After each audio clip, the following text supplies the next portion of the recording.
आता मला काय म्हणायचं इथं आम्ही जरा असा स्वार्थ वापरला, साहेब तुम्ही तुमच्या पद्धतीत आमची पद्धत वापरताय, पण तुम्ही असं म्हणा आमचंच वापरताय.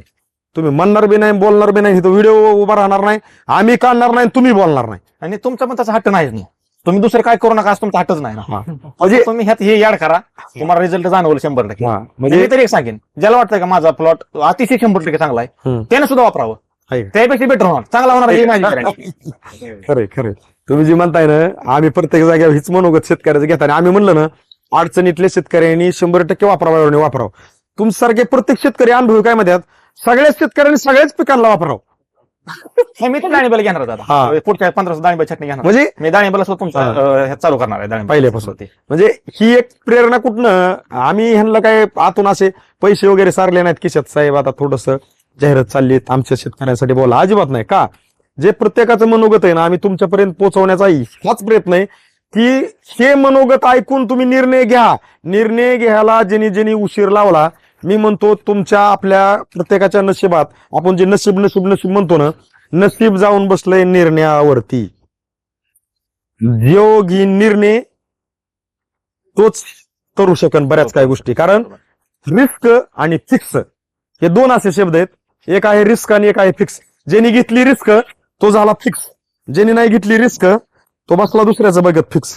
म्हणजे ज्यांनी काय थोडक्यात चांगली उत्पादन घेतली त्यांचे व्हिडिओ बघण्यापासून मला असं म्हणायचंय की आपलेच प्लॉट आपण इतके सुंदर आणायचे की इतरांनी म्हणलं पाहिजे की साहेब तुम्ही काय केले, प्लॉट लय सुंदर आलाय, त्यावेळेस खरी आपण शेती केली. आणि मी एकच म्हणेन, माणूस एक वेळ खोटं बोलेल असं धरून चालला. मी बी एक वेळ खोटं बोलेल, पण आज तुमची 4थी विजिट आहे. हा 4थी विजिट. मी 4 वेळा खोटं नाही बोलू शकणार. तुम्ही आम्हाला तरी काय लाज आहेत का नाही, म्हणजे 4 वेळा येत असतो. नाही. हा माझं समोरच्या जे कोण कस्टमर असतील, जे नवीन जॉईन होणार आहे, ज्याला मार्गदर्शन घ्यायचंय, त्यांना एकच सांगणार की माणूस एक वेळ खोटं बोललं, समजा चालला मी एक वेळ खोटं बोललोय, पण आजची चौथी अवस्था आहे आणि ही समोर बोलतोय. ती नसली आपण दोघं उभं राहू शकतो. समजा मी बोलले असते आणि केळी काय तेवढीच असते, तर तुम्ही बी आला नसता, मी बी काय बोललो असतो, मला जा बरं झालं तुम्ही मनाला लाज वाटते, लई बोलायचं पुढे काहीच गरज नाही. आणि आपण ही जी आता ही 4थी आपल्याला आपण 5वी अवस्था पण घेणार आहे का, ज्यावेळेस हार्वेस्टिंग होऊन भली मी म्हणतो तुमची कटिंग झालेली असेल किंवा कटिंगला नेमकी गाडीली असेल, जी असं योगा योगतो, पण आपल्याला हार्वेस्टिंग पण काय घ्यायची की शेवटचा दिवस पण आपल्याला गोडच करायचा आणि ती गोड होणारच आहे, पण आपल्याला तो पण धावायचा आहे का, की जेणेकरून समोरच्या शेतकऱ्यांना एक लक्षात आलं पाहिजे की बाबा हे बोलत्यात तसं आहे. आणि बोलत्यात तसं आहे एवढं पाहून पण जर काय म्हणले तेच खर्च आहे, लेच असं आहे, मग कायम आल्यावर जी जिरते ना त्यावेळेस पाहायला कोणीच नसतं. बरोबर. आणि तीच जिरू नाही म्हणून ही चाललेली तळमळे प्रयत्न आहे. कारण जिरती एकट्याची पाहत्यात सगळी.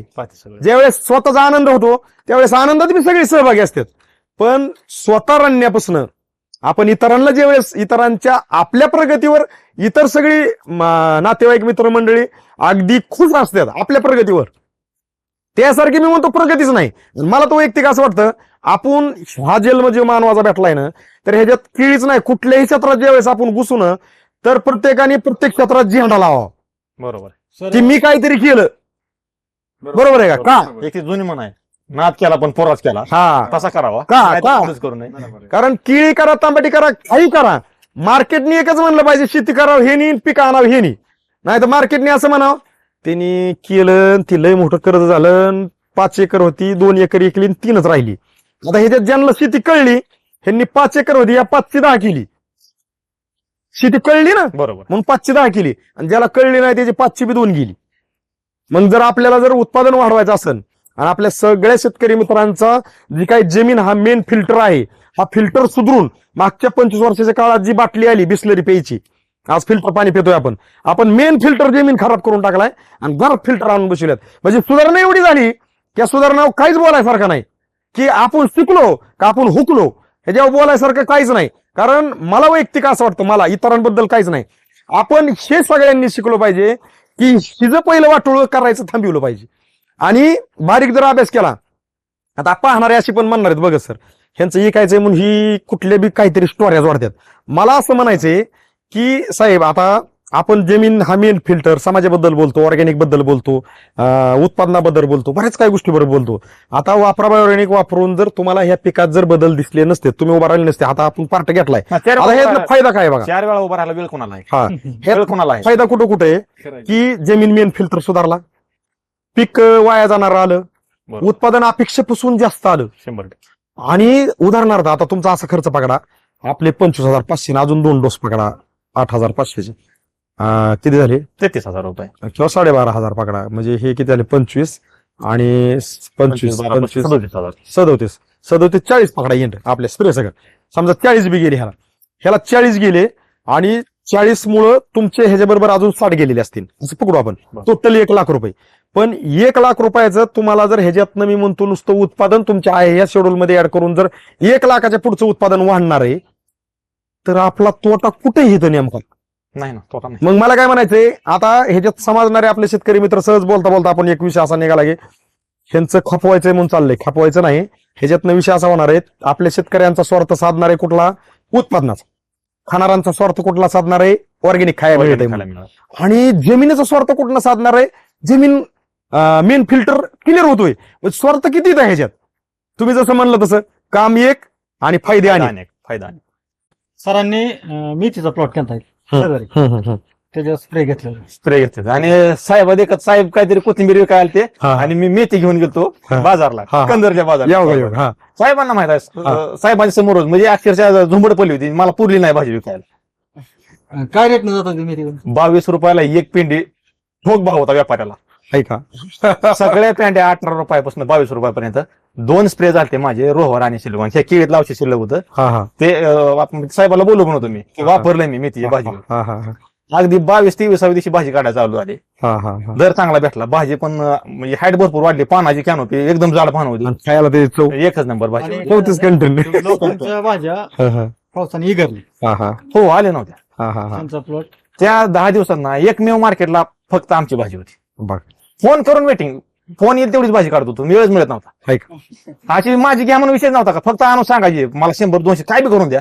आहे का? जे भाजी विकणारे व्यापारी आहेत का, ती म्हणायची 15 दिवसाला भाजी करणार, एकतरी पेंडी आम्हाला द्या. म्हणजे मला काय म्हणा साहेब, त्यावेळेस तुम्हाला जो आनंद होत होता, आज तुम्ही अगदी हसून सांगत आहे, किती मोठा आनंद आहे साहेब. नाही खरंच पैसा हा साईडला आहे पार्ट. कायच्या साईडला झाला, पण हा. ते पीक आलं, पावसात सुद्धा पीक आलं. बघा जो पाऊस झाला का हा. दिवाळीच्या अगोदरचा पाऊस, त्या पावसामध्ये अख्ख्या पावसात भाजी येत होती. बघ. पाऊस उघडला आणि स्प्रे झाले एकदम भाजी, आणि सगळ्याच्या अगोदर मार्केटला आली. त्याचा फायदा झाला मोठ्या प्रमाणात. म्हणजे ही तुमचे बघा, आता आपला हा काहीच विषय नाही, बघत सरांनी थोडासा विशाल छेडलं म्हणून तुम्ही अगदी तो कंटिन्यू केला. पण जर असं झालं असतं, तुम्ही भाजी फवारली भाजी गेली जळून किंवा आलीच नाही, तर तुम्ही काय म्हणला असतं की देते वाटतं रिझल्ट त्याच्यावर नाही, म्हणजे तो पण एक विषय झाला असता. बरोबर.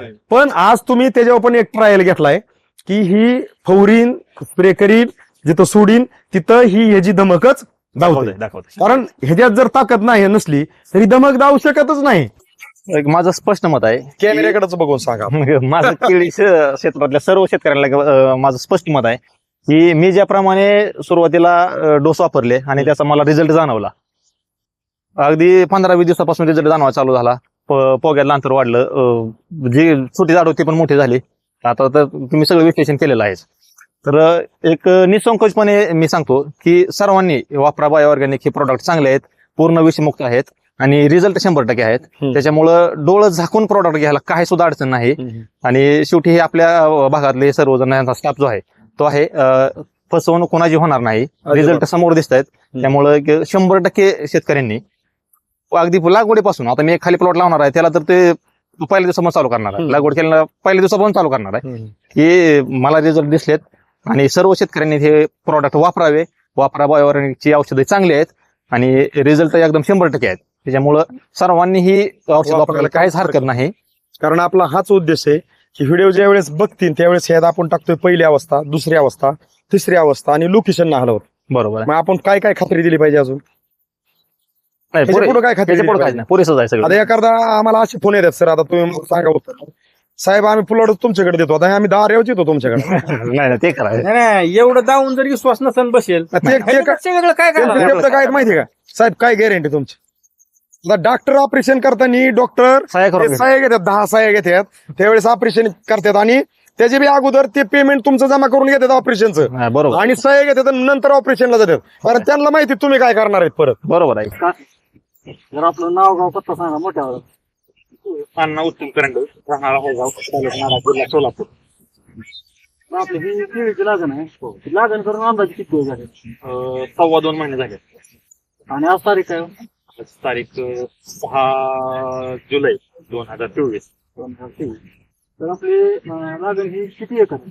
लागण 1 एकर, रोप किती बसते? 1260 रुपये. 1200 रोप. तर आता आपण उभा जर म्हटलं तर ती वाल आहे, हो. ज्या बाजूला तुमचं टमाटर टोमॅटो पासून 2 नंबरला आहे. हो. 2 नंबर झाड आणि 3 नंबर झाड या दोन्ही झाडाच्या मध्ये उभा आहे. पाठीमाग बाय मार्केट परफेक्ट मार्केट त्याची पत्रिकेची कंपाऊंड.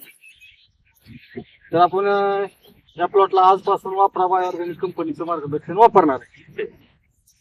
तर तुमच्या अपेक्षा काय आहेत आमच्या वापरा बाय ऑर्गॅनिक कंपनी? अपेक्षा म्हणजे एवढंच की जे रोपाची एक समान वाढ नाही ती रोपाची वाढ एक समान झाली पाहिजे आणि झाडाचा बोंदा फुगून आम्ही पहिल्यांदा नवीन केळी लागवड केली तर ती बाग सक्सेस झाली पाहिजे. 100% तुमचं जी काय अपेक्षा आहे ती येणाऱ्या 1.5-2 महिन्यामध्ये 100% पूर्ण होणार आहे. बरं.